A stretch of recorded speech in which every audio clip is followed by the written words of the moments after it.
My name is Manfred Lindenbaum. I was born in the Ruhr Valley in Germany. But before I tell you my story, I'd like to tell you why I want to talk. There's bad people everywhere and terrible things happen. And it's not just the terrible people, it's bystanders. So I could tell you a story about a murder taking place and people watching from their windows or seeing it and not doing anything or saying anything.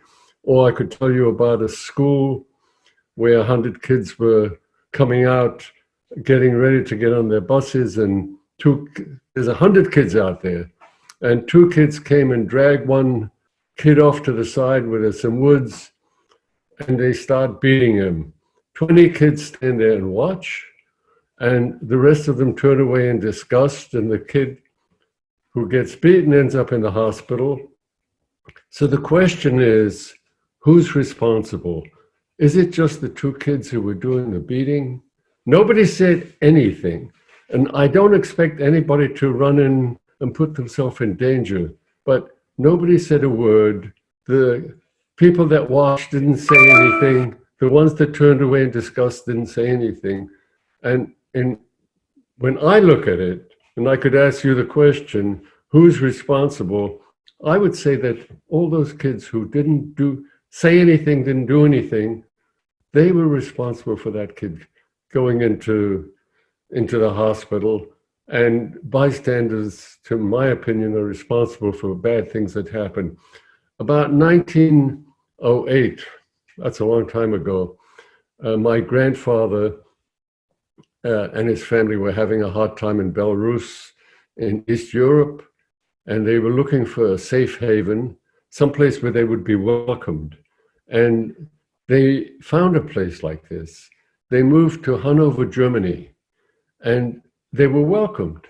They had a lot of kids. Eventually, my grandfather had 11 children, and he started a business and made many friends, Jewish, non-Jewish, Christians, and the family was having a good life, and they were very well accepted, and they didn't feel any animosity, they didn't feel any racism, and they were really doing well.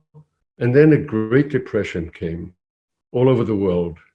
And in Germany, like in many places, the trains stopped running, people were out of work, money had no value, people were having trouble getting enough food.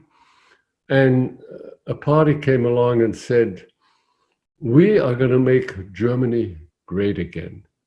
And they said that German people are better. They're better than anybody else. We are super people.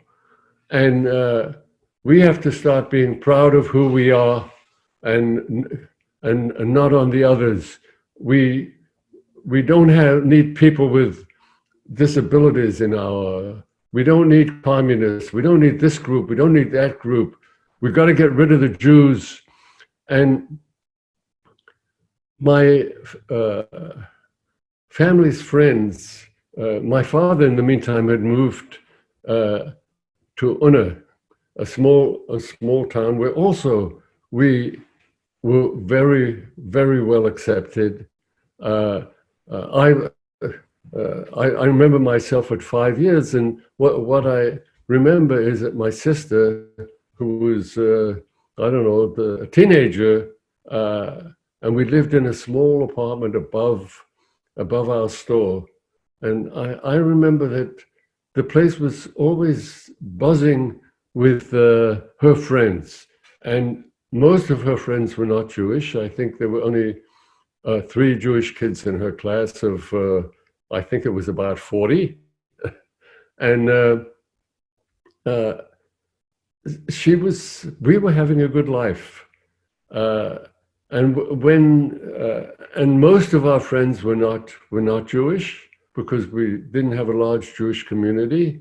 And I remember everything as being nice and peaceful. However, when this party came along and started talking about making the Germany and the German people great, which excluded a whole bunch of different groups, our friends, I don't remember, and I'm pretty sure that nobody started demonstrating against that. Our friends were sad. They stopped coming around. I especially remember my sister's friends because there were so many of them, and one by one, they stopped coming around. They looked sad when I saw them on the street, but they didn't greet us anymore. And they were bystanders at a time when it could have made a difference. I remember one time that my mother, I wasn't permitted to go to school because it was too dangerous. My brother, who was older than me, was in school, and my mother went and spoke to the teacher and said, "Yesterday, my son was beaten up in the classroom. Why don't you do something?" And he lied. He said, "There's absolutely nothing I can do." He was beaten up by the boys who walked around in uniforms, strutted around, telling each other that they were better than anybody else, that they were the German super people. And my brother, he kept insisting on going to school, although on a daily basis he was harassed and beaten. And I was not. One of my memories is I wasn't 6 yet, and I snuck out of the house because there was a big crowd of people a couple of blocks away, and I wanted to see what it was about. And it was a Nazi rally, and I remember getting my mother was was totally scared stiff, and I got a good beating and told that I have to stay safe. I can't do that because bad things were happening to Jews. And actually it was October the 17th, the exact date that 11 Jews were killed in Pittsburgh. And this was like exactly 80 years before a German officer came into the store, and I was there. He said, "Heil Hitler, report to the police station." And bring a small suitcase and $10 or something like that, and no more. And I remember that my father very quickly got us out of the house and out of the store and took us over to the one Christian friend who was still talking to us. And after talking for seemed to be like a long time, they decided there was nothing to do, that we had to report to the police station. So the question is, what was the matter with my parents? When they saw things were getting bad, why didn't they get in their car and drive across the border and move someplace else? And several reasons. The first was we didn't have a car. We didn't know anybody who had a car. And secondly, there was no place to go. If you had a lot of money, which my family did not, it was possible to go someplace on a tourist visa. But if you wanted to go to America, the border was closed. No refugees were permitted to come to America. And as a matter of fact, some of the editorials in the newspapers, spoke about letting enemy aliens into the country. So we couldn't go to America. The British Empire, which at that point went around the globe, let nobody in anywhere, again, unless you had influence or you had money. As a matter of fact, the British actually sank at least one boat of people trying to escape Germany to get to Palestine and locked them up at detention centers on Cyprus. So there wasn't a choice. We did go. We did go down the police station. I've heard people ask me, "Well, why didn't you have guns? Why didn't you fight back?" Which is absolutely total nonsense. The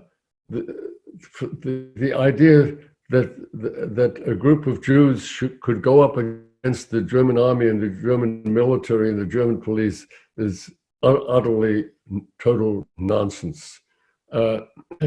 We did report to the police station. It was a Thursday, October the 17th, 1938, 2 weeks before Kristallnacht. And at the police station, they took us to the train station in Dortmund, and they kept us there for 36 hours. I remember there were people who brought food for us to the train station. I don't know who they were, and it wasn't the authorities. That I'm sure. And when the sun went down on Friday night, they boarded us on the train. It was my mother, my father, my brother, and my sister, and my blind grandfather.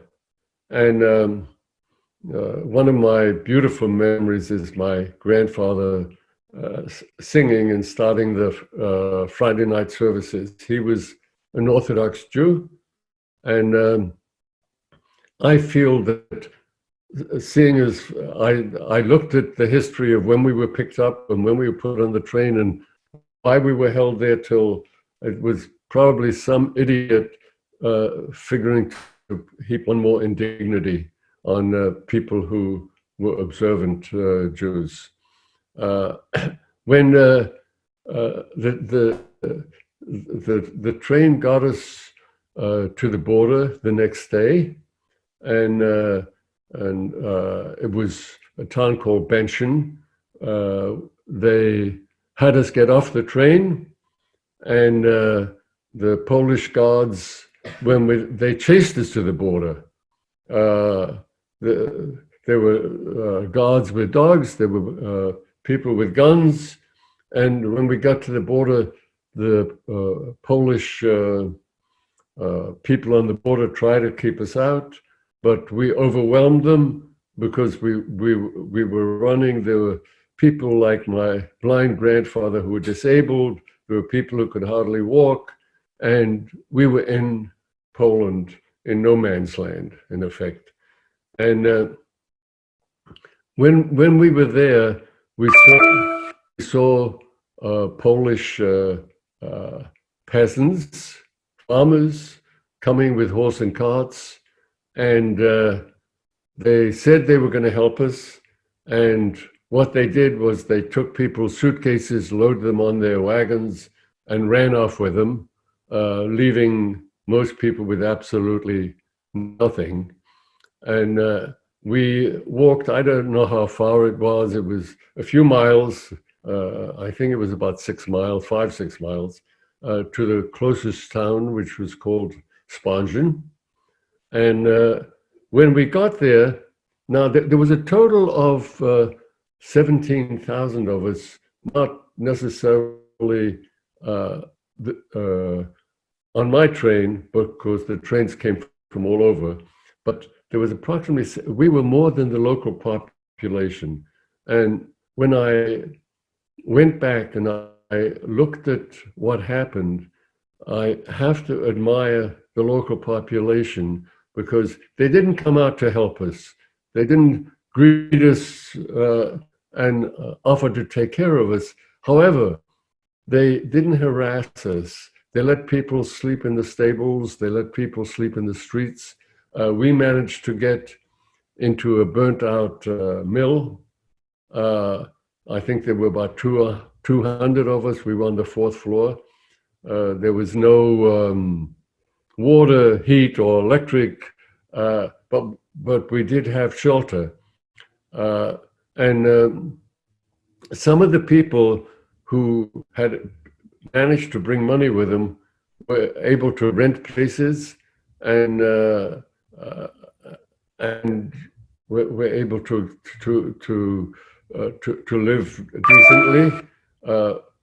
We within 24 hours, Jewish organizations from Warsaw came, and one of the things I remember is they gave us cotton sacks to put straw in. So after that, we were not sleeping on the earth, the floor, and then they helped organize us, and it was kind of amazing that we did have a refugee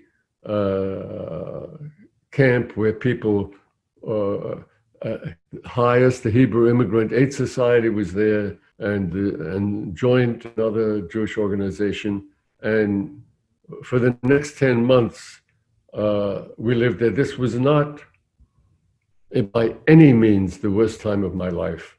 I had my mother, my father, my Zeta went to a home for the blind. My sister went to a camp to learn a trade. I think she was about 14 then. And but I had my brother. I had my friend Herbert was with me, and it was not terrible for me. I remember that we had a barrel up on the fourth floor, and water was brought up by pails. And at the end of 10 months, at the end of 10 months, what happened was that we started to get news that the German army was massed on the border. This would have been, I think, in July of 1939, and a lot of rumors were circulating that we had to get away from them. The Jewish organizations were booking us to take us east to Grodno, and we were at the railway station.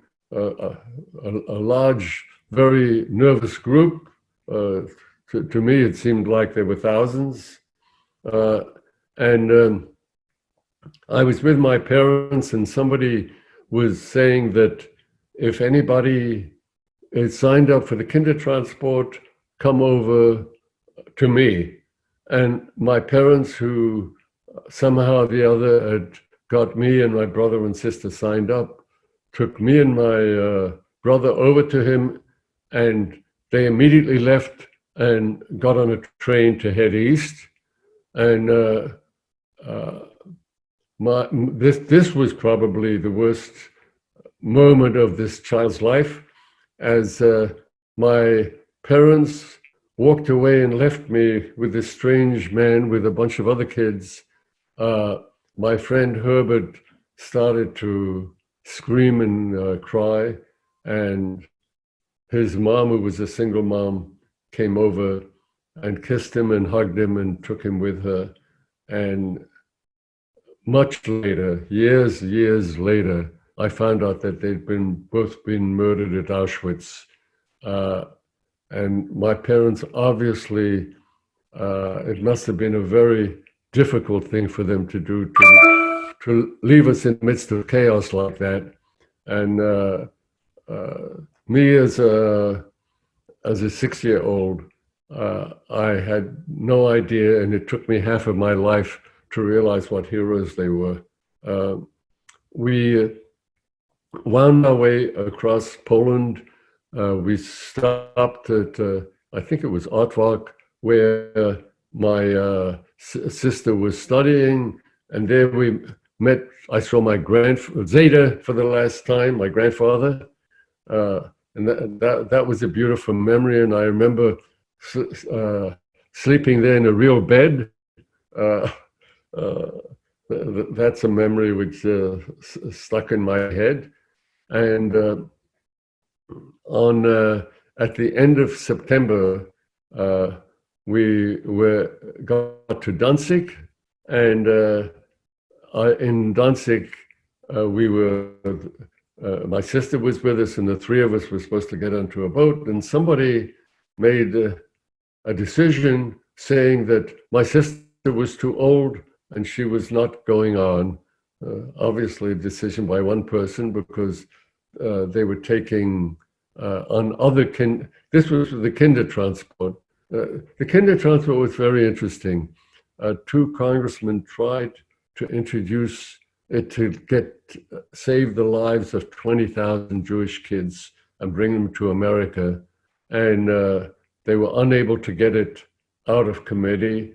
And again, the editorial said the word enemy aliens, and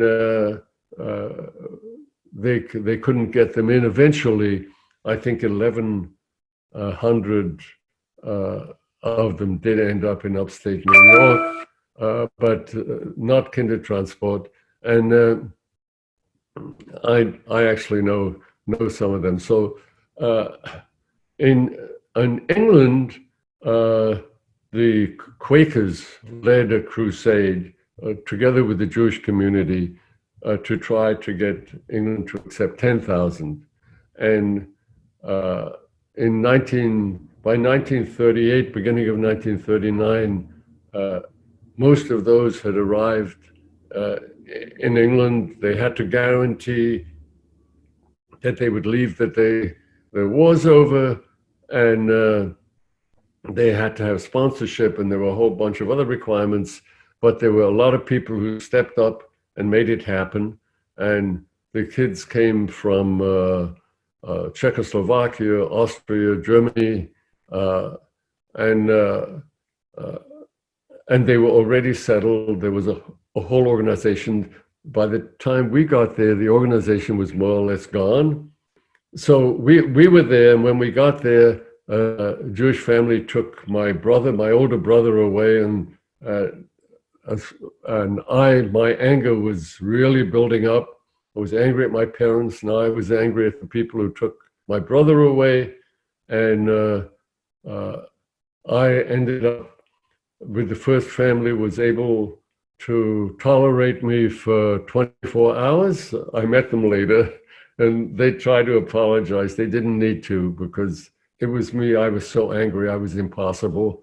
And for the next few years in England, I went from one place to another, always in trouble, and having learned nothing in school, other than to get caned on a regular basis. When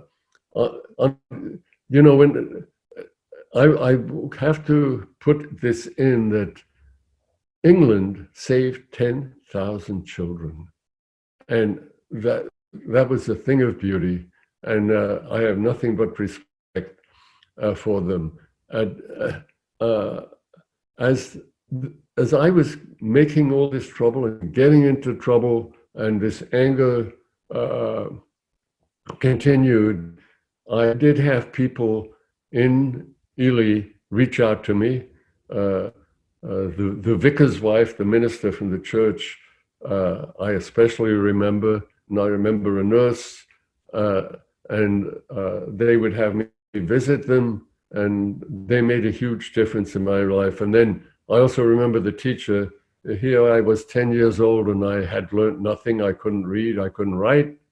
And they put me into this class with this woman, and I wish I knew her name. One year, she was able to teach me reading, writing, arithmetic, and everything else. And it was truly amazing. For the last 3 years in England, I was with a lovely Christian family, the Spantons. I shared a room with their son, who was, I think, 2 years younger than me, and I stayed in touch with him until recently when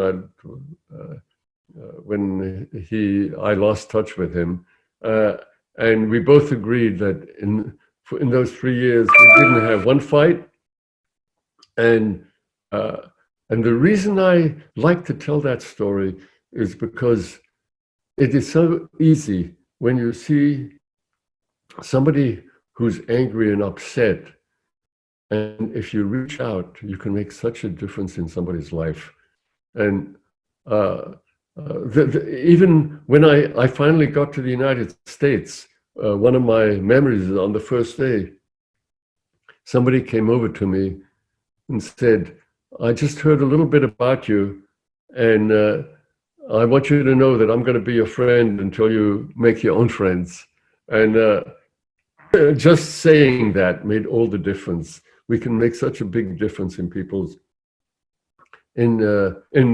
people's life that way. So in England, my cousin, I like to tell her story, Rita Strausman McNeil, single mom whose mother ended up as a slave laborer in a concentration camp.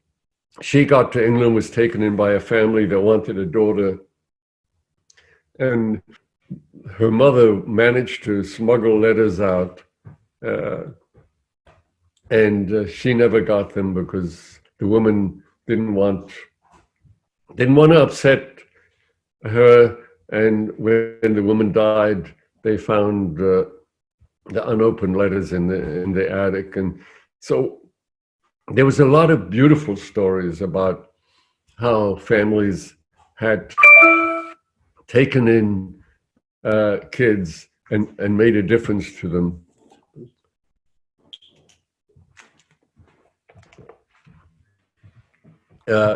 And the other stories of people who took them in as unpaid workers, but they were few. I just happened to know a few of them whose life, who were unable to talk about the past. I can certainly talk about the people that made a difference in my life along the way.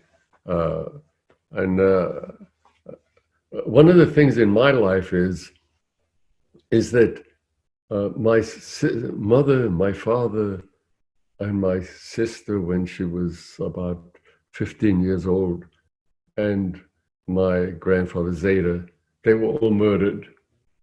And I've always felt that my sister especially is looking over my shoulder and saying, okay, you survived, what are you doing? So I feel responsible to make a difference. That's one of the reasons I talk. I'd like to tell you a little bit about some of the trips I've taken back to my hometown. The first time I went back, it was a horror. The streets were screaming at me. I met some of the neighbors who knew my family, and they told me how on Kristallnacht the store was broken into and emptied. To me, it was a nightmare going back. But then I went back subsequently. One time I went back with my granddaughter, and later I went back with all my grandchildren. But the first time we went back, there's always somebody who wants to make a difference. And this man in Köln, I guess we call it Cologne, in Germany, he was an artist, and he felt the need to do something about what had happened. So one night he made 80 metal discs with the names of the people that were murdered, and he spent the whole night embedding them in the sidewalks in front of the houses where they had lived. First, he was screamed at, and then they told him to go ahead, and now there's thousands and thousands of them. When they put it in front of my father's store, the town invited me to come, and I remember being there, and the local minister, with tears in his eyes, was talking about the history and what had happened. And after he finished speaking, I said, "Why are you crying? You were not alive then. You had nothing to do with it." He says, "My people and my church were, and nobody did enough to stop it." He became a friend. When 76 years after we were sent, they called it the Poland Action, because the reason they chased the 17,000 of us across the border, because my grandparents had come from the East, so they were chasing the 17,000 of us across the border to cleanse Germany, to make it pure. This ridiculous thought that one people are different or than the other is so much nonsense. The fact is, we're all alike. And one of my memories on that is I got a call from a German woman, and she said, "I hear you're doing a prison workshop on alternative to violence at Greenhaven Maximum Security Prison, and I would like to come and help." I said, "You can't help because you're not trained, but if you want to take it with the inmates, the course, the 3-day course, that would be great, 3-day workshop." She came in with me, and I found this wonderful, wonderful human being whose grandparents and parents were Nazis. And she was told she was not permitted in her grandparents' house. She was not permitted to ask any questions in her parents' house because they were not sorry for what had happened. They were sorry they lost. And she was trying to find a way that she was feeling guilty. Wherever I went, when I went to demonstrations for peace or for the environment, or when I volunteered on a kibbutz in Israel, I always found young German people, and when I asked them, "Why are you here? How are you doing around the world being active?" And many times they said their parents were Nazis, and they were trying to cleanse themselves. And one of the things that meeting these people did, it used to be that when I met somebody who was German, my stomach would tighten up. And then slowly I started to realize that I'm being like them. I can't do that. When it comes to forgiving the people who not stood by, but who actually murdered 1.5 million children, they killed a total of 11 million people. 6 million of them were Jews. The word forgiveness doesn't come into being. As far as me having hatred for them, they're not worth the space in my brain, and they're pathetic human beings, as pathetic as the Germans who strutted around thinking that they were better than everybody else. And very often when I see a bully strutting around and I look at him closely, I see that the only reason he is a bully is because he doesn't have enough feeling of self-worth. And the way he's going to feel better is to look down on somebody else, to tear somebody else down. And that is really pathetic. And I think it's important then when we see somebody who's in distress, when we reach out with 2 words, it can make such a difference in their life. One day I was at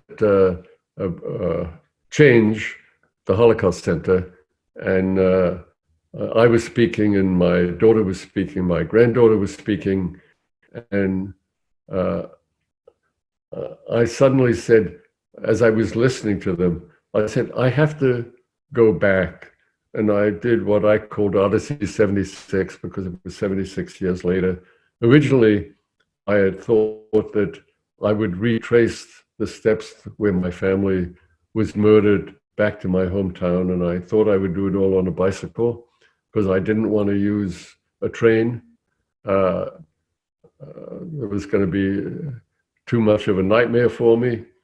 And I liked the idea that I'd be able to contact with people along the way. It turned out that I did a total of 1,700 miles, only the last 200 miles back to my hometown from Berlin.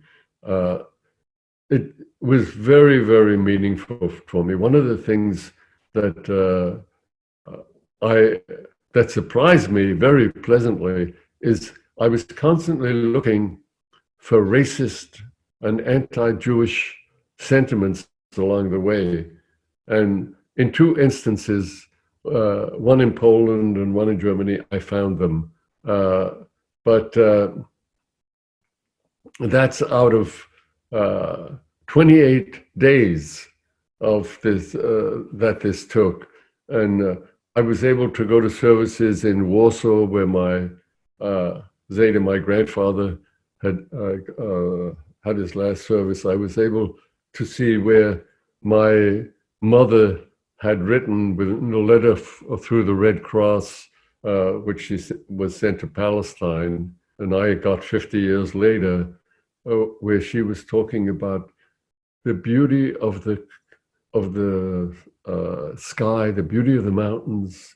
And when I read that, I said, I have to go there because when I thought of Germany and I thought of Poland, there was a dark cloud that was there. And that's all I saw. So I did go back and and my entire family, my 3 children and with their spouses and my 8 grandchildren and friends, we made the trip. And I remember going into a ruined building in the woods, which somebody had found for me, where the last place I saw my Zeta and where my sister was learning a trade. And going inside, the memories tumbled back, and I was able to see my sister, somebody who's would have been in her 90s, not as a 14-year-old girl. I have very many beautiful memories, and I have many nightmares.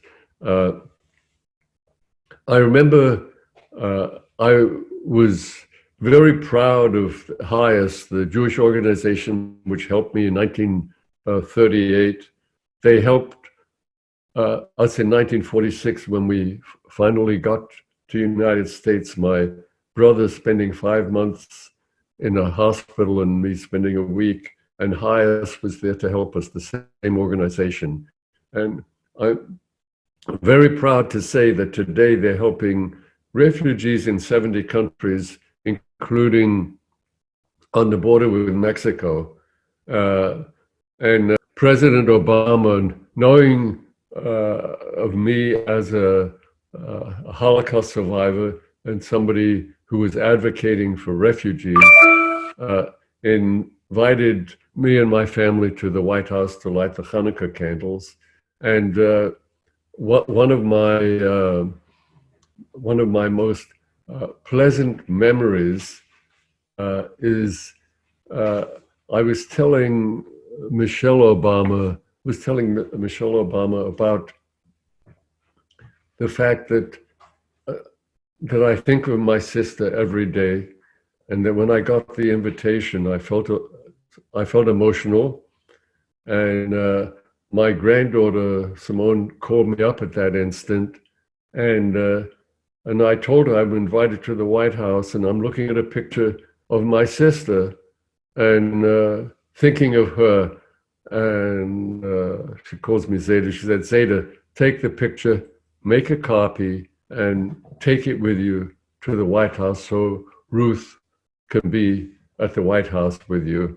At the White House, I was telling Michelle, and I showed her the picture, and President Obama was at the other side, and he came over very quickly, and he took the picture, and he made this photo which he sent me of him holding a picture of my sister Ruth, and it meant so much to me because she's with me all the time. The head of the Hebrew Immigrant Aid Society is Mark Hatfield, and he was one of the people who got me, who told the White House about me, and since then, me and him have become biking buddies. We biked across Cuba with my friend Ray Linworth. That was really special, but the reason I mention his name is we were bike riding on the Mexican border, and we joined a Christian minister, and we walked across the border into Mexico, past the wall, and there was lines of refugees, and my memories tumbled back of me being a refugee, and the Christian group was had a feeding station, and the highest was giving legal counsel to the people, and the ones I spoke to said, "We cannot go back, because if we go back, our family is in danger." And I saw all these kids, and my memories came back of me as a kid, and all borders closed. Today, sometimes I'm asked, how did I get to the United States? And the fact is, as a 13-year-old in England, I was determined I was going to move to a kibbutz in Israel and make a homeland for the Jewish people so borders would not be closed. And I got a letter from my grandfather in Israel, and said, "There's an aunt in the United States who wants you there." So that's where I ended up coming. So how were they in the United States? My uncle, Simon Beanstalk, was in an internment camp in Holland, and he saw a pregnant woman getting kicked in the stomach. I did not hear this story from him.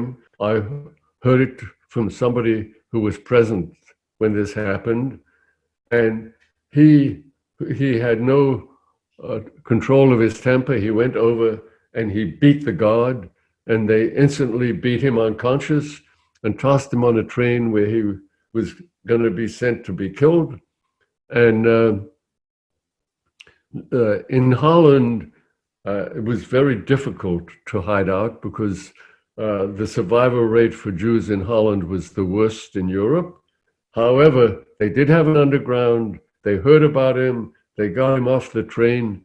They took him to a man by the name of Joep Pendrick, who needed to make a difference. And he had made 1,200 documents for 1,200 Jewish young men saying that they were on a special mission for the Nazis and should be given free travel wherever they went. And with this, he was able to get my aunt and go to France. From France, he was able to get to Africa. And from Africa, he wrote a letter and to a brother who was here, who got a hold of somebody very influential, and they arrived in 1942. They arrived in the United States. And again, when you get to Ellis Island at that point, if you had any sickness, you were immediately sent back to where you came from. My aunt had stomach typhus. They didn't pick it up. And she ended up spending 5 weeks at Mount Sinai in New York and recovered. And they both worked in sweatshops and saved up $1,500. And they got $1,500 loan from the Jewish Agricultural Society and ended up buying a farm in Farmingdale, New Jersey. And in 1946, they brought me to the United States. When I think back of why I talk because I see the world today with refugees everywhere, and it hardly makes any news anymore. And I don't know, I don't have any easy answers, but I know we can't just close our eyes and close our hearts. As we say thank you to the people who are making a difference in the United States, I'm talking about doctors, nurses, and all kinds of volunteers who are putting their lives at risk. I think we also need to keep our minds and our hearts open to refugees all over the world. Thank you.